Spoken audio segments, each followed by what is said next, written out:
Carolyn Goodwin is a devotee of local foods, and she was frustrated about how she could find those foods in Bainbridge Island, Washington. So she started a program called Sound Food to link people together with the natural resources of local foods in their community. She's a wonderful example of how one person with a passion made something happen, and you can replicate this in your own hometown. Bon appetit. You know, whatever I guess what I would suggest is that people would go to their farmer's market or to whatever local food source they have and just find the thing that's freshest and do the most minimal preparation that you can just to savor, you know, what's growing right where you live right at that time, and maybe put together that kind of a meal is really I think just that's how you get the most amazing food sensations that there are. So I would say always my favorite food is what's growing, you know, what's fresh and what's just started right then. We're on Bainbridge Island, Okay. and Sound Food is a project of Sustainable Bainbridge that was started to help people find and connect with local food on Bainbridge Island and in our food shed, which is the West Sound area of Puget Sound. Well, I've been buying locally from farmers since as far back as I can remember. I think it all started, I used to live in the Seattle area, and I bought food at the Pike Street Market. And that was really the beginning of that's where I learned more than anywhere else to cook and to love food. And there was one farmer in particular that I remember. Her name was Pasqualina Verdi, and she was an Italian farmer, an Italian woman in her 80s. And she taught me so much about food. I would buy produce from her. This was when I was in my early 20s, and I would buy produce from her. And she loved her produce, and she introduced me to so many things. And once she pulled out some black kale, which at that time nobody grew black kale, and she said, you've never bought this. You've never bought this. Why? And I said, I don't know what it is. And so she proceeded to tell me what it was and how to cook it. And I've eaten black kale ever since then, my whole life. And so that's just how I learned about food. Okay. And I learned how much difference it makes to know who you're buying the food from. Well, Sound Food first grew out of a project of Sustainable Bainbridge, which was to map all of the local food resources. So we created these online maps that showed the location of every farm or food producer on the island and the surrounding area, and talked about you know, what they grew, and it gave information about how to contact them.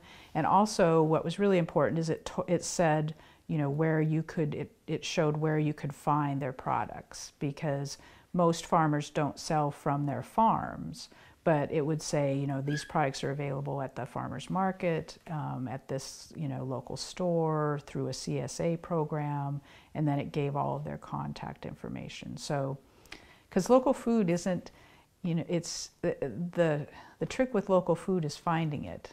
Mm-hmm. I think that there's just a lot of people, you know, if you're not familiar with it, it's not in the main distribution system, so it's just not that easy to find. And I think that's one of the biggest barriers to the growth of local food, is just that the distribution system kind of hasn't caught up with the popularity.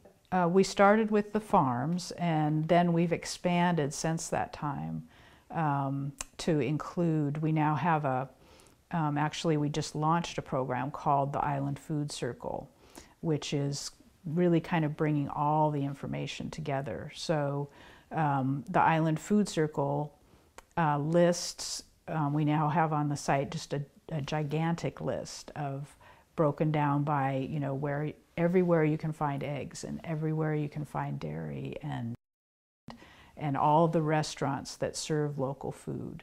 And then we've also added to that, now you can go, and we've got these Island Food Circle decals. So all the businesses that buy local food can display one of these decals in their door, which, you know, so that lets consumers know what businesses are supporting local farmers.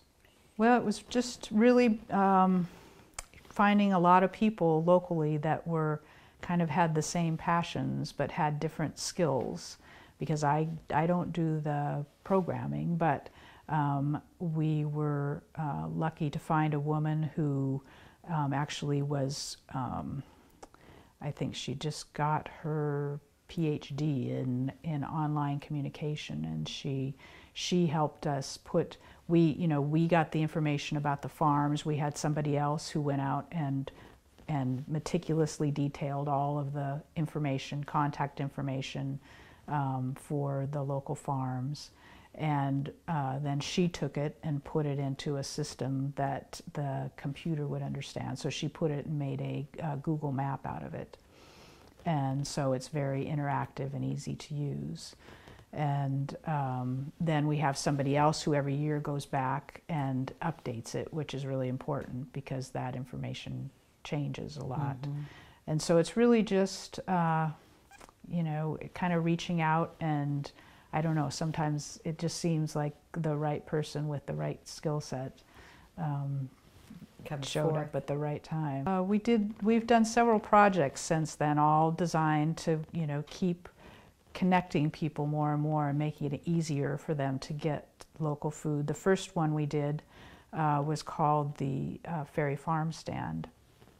And what we did there is, we live on an island, and a large percentage of the people on this island go to work every day in Seattle on a ferry. And they come home, you know, they leave in the morning, come back. There's about 2,000 people on each of the big commuter boats every day. And so what we did is we worked with the city to be able to set up a farm stand between the ferries and the buses. And so all these people who were coming off of the ferries in the afternoon and evening went by our farm stand. And we brought in all the fresh local produce and set it up right there and put it all in $5 bags, so it was easy for them to get, and just sold as much produce as we could in 10-minute slots as those people were getting off the boat. And it was a really, really good way to introduce people to local food who I think otherwise might not have been, you know, have experienced it because they were, you know, busy commuters. We then took that project, which we did for 3 years, and decided that, you know, wow, it would be great if people could get access to that food 7 days a week instead of just once a week. So we worked with a local retailer, a local feed and nursery store, who just gave us some space in his store and said, sure, you could put, you know, a local food stand in this part of the store and run it through our registers, and, you know, and he was really generous with doing that. And it turned out to be really an amazing success. Yes, it started with one little tiny, you know, narrow cooler that had all the dairy. It had some cheese and some produce, and that was about it. And it turned out that we couldn't keep that. It was so small we couldn't keep it full, that it sold so quickly.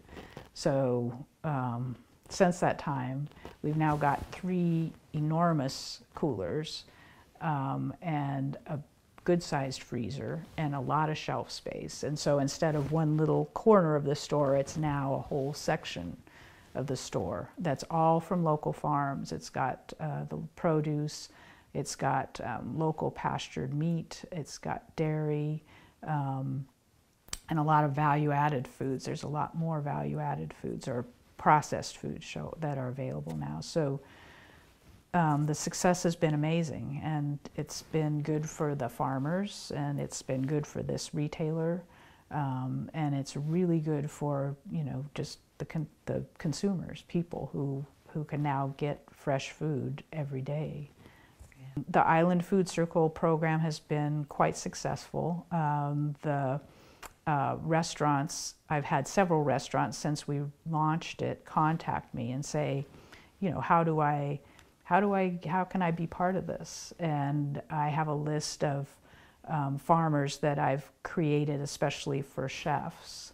And so I can give them a list and help them, you know, help them source what they need, help them find the farmers that have the products that they need. So, I mean, my ideal would be that every restaurant on the island would eventually be part of the Island Food Circle. So I think continuing to grow that, just really, you know, expanding the distribution and expanding the knowledge base. I think food is a really good, you know, the reason that Sustainable Bainbridge focused on food and decided to start Sound Food initially was that food is just such a great way to not only connect people and bring them together, but it really puts you personally in touch with decisions about sustainability. You know, it's like when you know that farmer or you know who you're buying the food from, you're making a decision based on, you know, there's ways that you can just ask them what they do. It's not like going in a store where you have really no idea how that company is producing its food. You can ask them directly and you can make decisions, you know, based on your own